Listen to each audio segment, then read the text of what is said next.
Good evening students. आज मैं आपको लेकर आया हूँ repair and maintenance of building में नेक्स्ट लेक्चर आज हम पढ़ेंगे।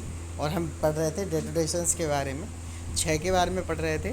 Timber means the wood of sufficient size of the commercial purpose trees which produce suitable timber belong to one of the two classes by conifer and deciduous क्लॉट सेक्स and to many ages are the main defect, ठीक है, are the main defect of the natural timber and can be eliminated during the process of conversion into the scatolic sizes.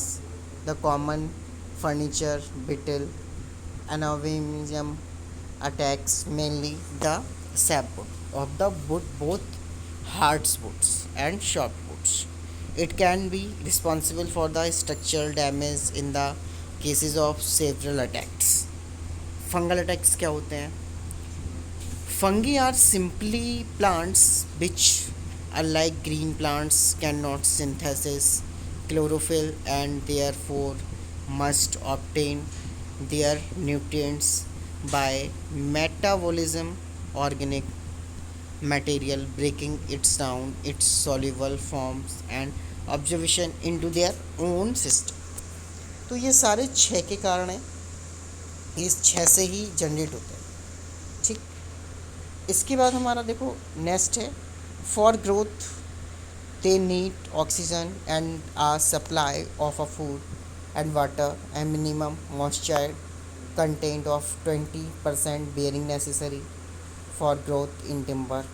The optimum temperature for growth is different for the various species of fungi, but usually with the range 20 to 30 degree centigrade. Little growth takes place below 5 degree centigrade and fungi be killed by prolonged heating to 40% degree centigrade. Some timbers, particularly the hardwoods of certain hardwoods, are resistant to attack because their minor constituents extremists poisonous और to fungi. जैसे देखो beetle दिखा रहा है, egg दिखा रहा है, right. क्या आप जानते हैं बढ़ोतरी के आधार पर वृक्ष 2 प्रकार के होते हैं, वाहिजत अंतर्जत। ये आपने कंस्ट्रक्शन मटेरियल में पढ़ा था जब मैंने आपको डिस्कस किया था और बताया था। वाहिजत वृक्षों की श्रेणी में टीक, शीशम, सॉल, देवदार, चीड़, बबूल इत्यादि आते हैं। और अंतर्जत वृक्षों की श्रेणी में बांस, नारियल, ताड़, खजूर इत्यादि आते हैं। जैसे देवदार, यूकेलिप्टस, ताड़, शाहवारी वृक्ष, टीक, शीशम, सॉल, आम, जामुन इत्यादि पतझड़ी वृक्ष हैं। और वृक्ष की सबसे ऊपरी परत छाल कहलाती है और छाल के तुरंत नीचे जिसमें वृक्ष का गाढ़ा द्रव प्रभावित होता है कैम्बियम परत कहलाती है। और कैम्बियम परत के ठीक नीचे से वार्षिक विलय के रूप में होती है, उससे कास्ट कहलाती है। और रस्ट कास्ट के नीचे अंता कास्ट होती है और तने के मध्य भाग जिसमें चारों ओर अंत कास्ट होती है मज्जा रस्ट कहलाता है। ठीक, समान प्रकाष्ठ में नमी 10 से 20% से अधिक नहीं होनी चाहिए। जब वृक्षों की किसी भाग में किसी कारणवश रस सैप का पहुंचना बंद हो जाता है और वृक्ष का वह भाग काला पड़ने लगता है तो इस दोष को फैक्सीनेस कहते हैं। जैसे दरवाजे, खिड़कियां, सॉल, शीशम, टीक, फर्नीचर, शीशम, टीक, देवदार। यानी जो दरवाजे और खिड़कियां हम जो बनाते हैं और घर के होम कंस्ट्रक्शन में हम जो लगाते हैं वो हमारे सॉल, शीशम, टीक। फर्नीचर जो हमारा बनता है वो शीशम, टीक और देवदार से बनता है। ठीक, तो टिम्बर्स के बारे में आपने कंस्ट्रक्शन मटेरियल में बहुत कुछ पढ़ चुका है, उसी में पढ़ेंगे 6 कैसे कैसे बनेंगे। इसके बाद हमारा कंक्रीट, सबसे मोस्ट इम्पोर्टेंट मटेरियल है कंक्रीट। कंक्रीट में होने वाला डेटोरेशंस उसके इंग्रेडिएंट्स की क्वालिटी पर निर्भर करता है। इसके साथ साथ mix design, mixing, compacting, curing, concreting operations भी कंक्रीट में होने वाले 6 का निर्धारण करते हैं। कंक्रीट में मिलाई जाने वाली पानी की मात्रा से उसकी परमेबिलिटी बढ़ती है। किसी रेनफोर्समेंट के प्रोटेक्शन हेतु उसके ऊपर कंक्रीट का कवर डाला जाता है तथा इस कवर की इफ़ेक्टिवनेस वातावरण तथा इम्परमेबिलिटी क्वालिटीज़ पर निर्भर करती है। और रेनफोर्समेंट में संचरण कोरोजन्स होने पर उसकी धातु में फैलाव होता है जिससे कि स्पेलिंग या क्रैकिंग हो सकती है। कंक्रीट में होने वाले रासायनिक हमले केमिकल अटैक से मिक्स में ब्रेक डाउन हो जाता है जो कि कैल्शियम और मैग्नीशियम के सल्फेट्स के कारण होता है। अतः सही प्रकार का सीमेंट और सही मात्रा में वाटर सीमेंट ठीक रेशियो रखने पर उपयुक्त ब्रेकडाउन से बचा जा सकता है जिससे कि कंक्रीट वाटर मॉइस्चर पेनिट्रेशंस के विरुद्ध पर्याप्त प्रतिरोध उत्पन्न कर सकें जिससे कि क्षय कम हो। यदि कंक्रीट बहुत जल्दी सूखने दिया जाता है तो श्रिंकेज क्रैक्स बहुत जल्दी क्षय उत्पन्न कर सकते हैं। चूँकि कंक्रीट ताप के कारण भी फैलता है या संकुचित होता है अतः मिक्स डिज़ाइन की मात्रा सही रखने पर उपयुक्त प्रभावों को कम से कम किया जा सकता है। और कंक्रीट को प्रभावित करने वाले अन्य कारक जैसे स्टेनिंग फंगस ग्रोथ होते हैं। जब रनिंग वाटर कंक्रीट की सतह के कंटेंट में आता है तो उसकी डाइट या इम्प्योरिटीज़ के कारण स्टैक्स उत्पन्न होती हैं और यह स्टैक्स पूर ड्रेनेज के कारण होती हैं तथा सिल्स कोपिंग आदि प्रोजेक्शंस का यूज़ करके स्टैनिंग को काफ़ी हद तक कम किया जा सकता है। और फंगी से होने वाले सरफेस ग्रोथ जो कि सामान्यतः एल्गे लिंचेस मॉसेस के कारण होते हैं अतः है ग्रीन या ब्राउन कलर के होते हैं जिसे टॉक्सिस बॉसेस द्वारा समाप्त किए जा सकते हैं। कंक्रीट स्ट्रक्चर के समय क्षय करते हैं। इसे क्षय के निम्न प्रभाव हो सकते हैं। स्ट्रक्चरल मेंबर में क्रैकिंग स्ट्रक्चरल मेंबर की स्ट्रेंथ में कमी स्ट्रक्चरल मेंबर से पदार्थों का लॉस हो जाना। तो cracking in the structural member from corrosion fatigue chemical attack construction defect loading और रिपीटेड मूवमेंट ठीक loss of strength in the structure material from corrosion fatigue reinforcement chemical और frost attack in concrete and fire और explosion right. तो material coming loss and falling from the structure from a range of causes including reinforcement corrosion causing the cover concrete to spill away। Concrete structure से concrete structures की सुरक्षा प्रभावित होती है जैसे structure members collapse हो सकता है जिससे स्ट्रक्चर्स को यूज़ करने वाले तथा उसके आसपास के लोगों की सुरक्षा उसका निरीक्षण या रिपेयर मेंटेन करने वाले लोगों की सुरक्षा प्रभावित होती है।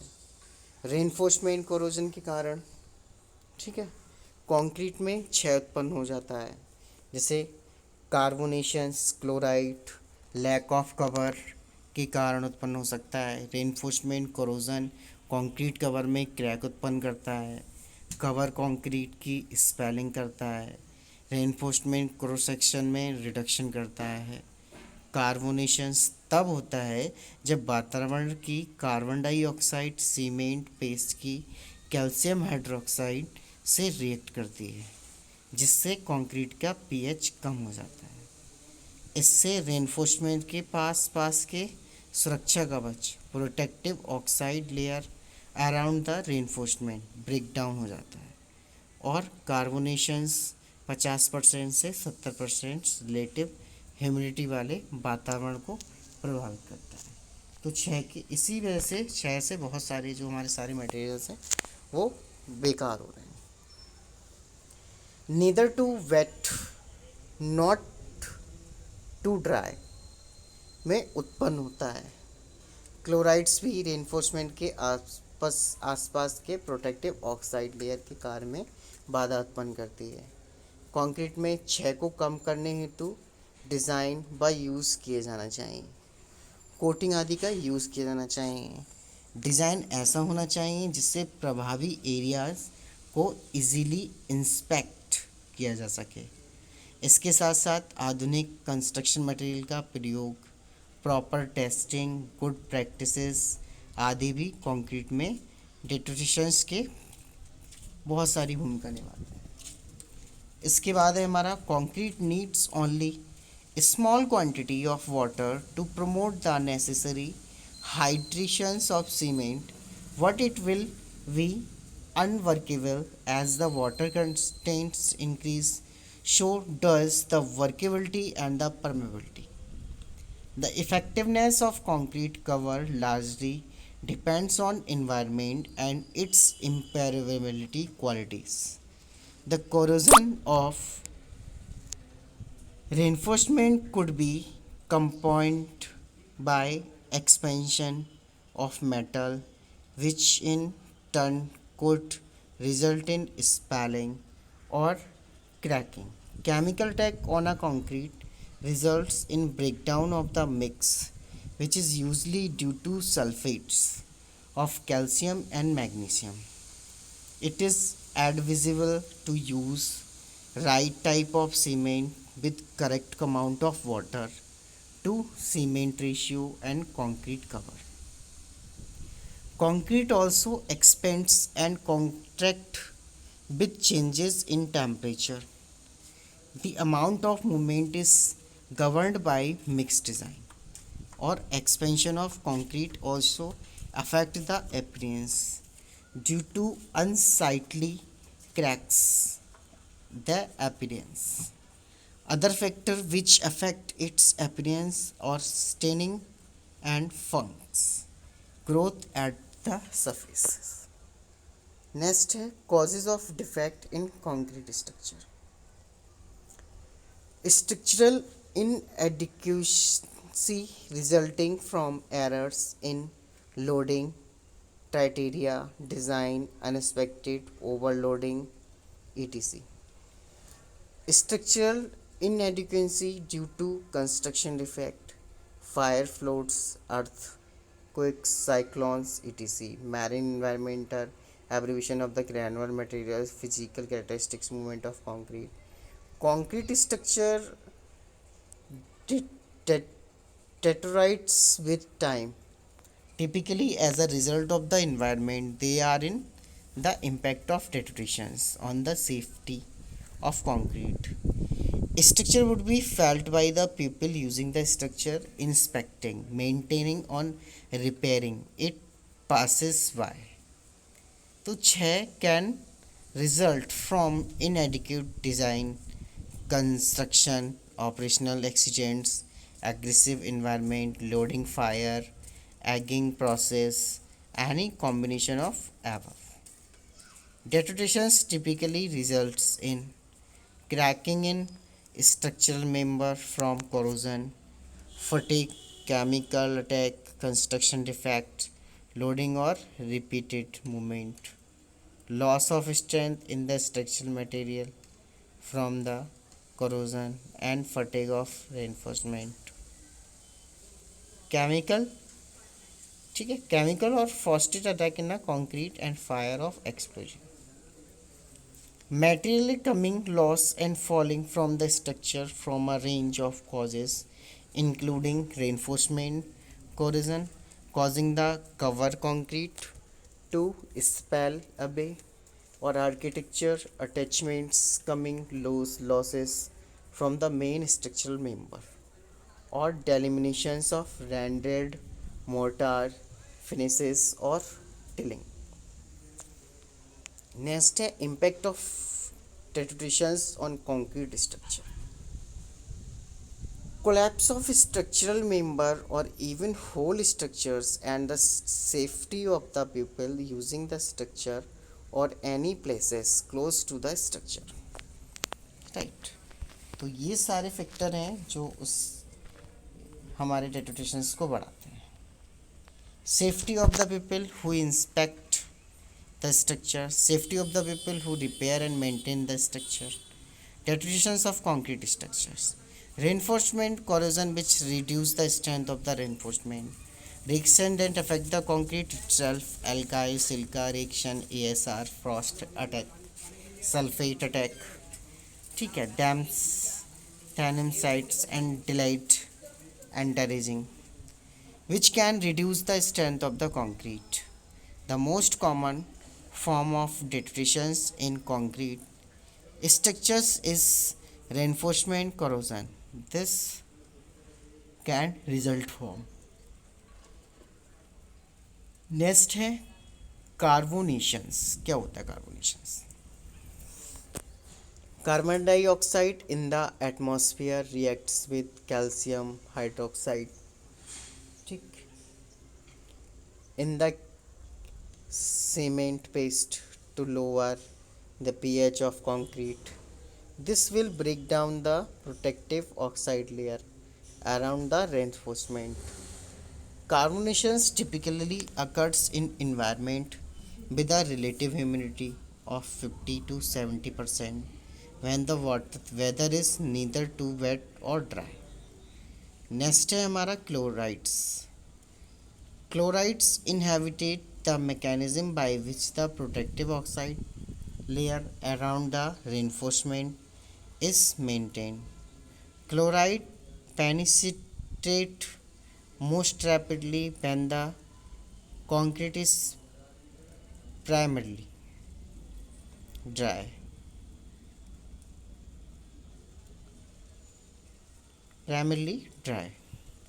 Chlorides can be present in the mix or they can be present in the descending salt and marine environment. Lack of power. Reinforcement corrosion can causes cracking of concrete cover, spalling of concrete cover, alimentation designing, ठीक है, तो design inspections. Next है हमारा paints जानते हैं आप। Paints की डेटोटेशंस के कई कारक होते हैं, जैसे कि सूर्य के प्रकाश में उपस्थित परावैंगनिक किरणें, humidity, moisture, organic growth, salts, air pollutions. Paint film के डेटोटेशंस के मुख्य कारण उसके घटकों का डिग्रेडेशंस होता है, अर्थात उसके बिंडर्स, पिगमेंट्स आदि का समय के साथ खराब हो जाना। यह फ्री रेडिकल्स मॉलिक्यूल्स के उत्पन्न होने के कारण होते हैं, ठीक है। तो ये पेंट्स की बात हो गई, जो कि पेंट के लंबे समय तक सूर्य के प्रकाश, परावैंगनिक किरणों के कारण एक्सपोज होने, मॉइस्चर, फ्रीज थ्रो साइकिल्स के कारण होते हैं। यह फ्री रेडिकल्स हाई रिएक्टिव होते हैं तथा पदार्थों में केमिकली बाउंड, रासायनिक बाउंड बनाते हैं, ब्रेक डाउन करते हैं। एक्सपोजर के लगातार बने रहने पर फ्री रेडिकल्स लगातार उत्पन्न होते हैं तथा फिल्म के खराब करते हैं। मॉइस्चर, जो कि रेन, आइस, स्नो, हेल्सस्टोन या स्लेक्ट के रूप में हो सकता है। Paint layer the exterior wall material के माध्यम से शॉक करके पेंट का नुकसान पहुंचाते हैं। माइल्ड्यू, फंगी ग्रोथ के कारण भी, air, warm, salt, pollutions paint को नुकसान पहुंचाते हैं। The process of deterioration of paint is very similar to how to skin edges contain free radicals. When excited of the years of sunlight will show sign of wrinkling, as in seeing sun spots, peeling and over, ठीक है। तो ये कई सारे factor हो सकते हैं। Paints में क्षय की प्रक्रिया त्वचा के एगनिंग के समान, बरसों तक सनलाइट से एक्सपोजर के कारण स्किन में एजिंग, रिंकलिंग, सन एक्सपोज्ड वॉल फिनिशिंग। पेंट का प्रयोग प्रकास्ट, इस्पात, अन्य धातु, प्लास्टर की सतह पर विभिन्न प्रकार के वायुमंडलीय प्रभाव, एटमॉस्फेरिक इफेक्ट, संक्षारण, कोरोजन से बचने के लिए पेंट एक परीक्षक प्रिजर्वेशंस का कार्य करता है तथा सतह को चिकना, सुंदर और आकर्षक बनाता है। कुछ विशेष प्रकार के पेंट विभिन्न वस्तुओं की रक्षा और भाप सुषमा समुद्री जल इत्यादि से भी करता है, किंतु पेंट एक ऐसा पदार्थ है जिसको रेगुलर मेंटेनेंस की आवश्यकता नहीं पड़ती। मतलब कि सालों साल तक आपका रखा रहेगा, जैसा क्या है वैसा ही रहेगा। अनुपयुक्त चुनाव, इनकरेक्ट सिलेक्शन। पेंट के अनुप्रयुक्त के कारण पेंट में विभिन्न दोष उत्पन्न हो सकते हैं, अतः पेंट का चयन करते समय एक्सपोज कंडीशन अर्थात पेंट को निम्न परिस्थितियों में उपयोग किया जाता है। तब बकिंग पदार्थ आदि का ध्यान रखना, नमी युक्त सतह पर पेंट अप्लाई कर देना, applications of damp surfaces. Paint को कभी भी नमी युक्त सतह पर अप्लाई नहीं करना चाहिए, क्योंकि डैम्पनेस पेंट तथा सतह की मध्य एडिशंस आसंजन ब्रेक डाउन कर दी है, जिससे सतह पर फ्लैकिंग तथा क्रैकिंग उत्पन्न हो जाते हैं। खराब कारीगरी पुअर वर्कमैनशिप। खराब कारीगरी पेंट में उत्पन्न दोषों का एक मुख्य कारण है। खराब कारीगर के कारण सतह को तैयार किए बिना ही पेंट का प्रयोग कर दिया जाता है, जिससे पेंट की आयु बहुत कम हो जाती है। आप जैसे कि एक एग्जांपल के तौर पे बताऊँ, आज के टाइम में आप कोई भी चीज़ घर बनवा रहे हो और पेंट की जो आयु होगी और सब कुछ अपने आप कर रहे हो, ठीक है, पैसे बचा रहे हो, तो वो चीज़ें आपको कहीं ना कहीं हार्मफुल करेंगी आगे जाके। Overthinking of paint. अभी कुछ लोग होते हैं, बहुत सारे लोग होते हैं ऐसे कि घर पे कुछ अलग अलग टाइप से वर्क करते हैं, आदि ऐसे कई कारण हैं, ठीक है। चुनाव, इम्प्रॉपर ब्रश सिलेक्शन, ब्रश करने की गलत विधि, पूर्व वॉशिंग टेक्निक्स, ठीक। तो ये बहुत सारे कारण हो सकते हैं। पेंट में उत्पन्न दोष से रंग या चमक कम हो जाती है। यदि इस दोष को लगातार होने दिया जाता है तो अंततः पेंट फिल्म ब्रिटल हो जाती है और बॉन्ड्स टूटने लगता है और पेंट फिल्म में क्रैकिंग उत्पन्न होने लगती है, ठीक है। तो आज के इस लेक्चर में इतना ही। हम पेंट्स की डेकोरेशंस के बारे में पढ़ रहे हैं, इससे हम आगे नेक्स्ट वीडियो में लेक्चर डिस्कस करेंगे। Thank you students.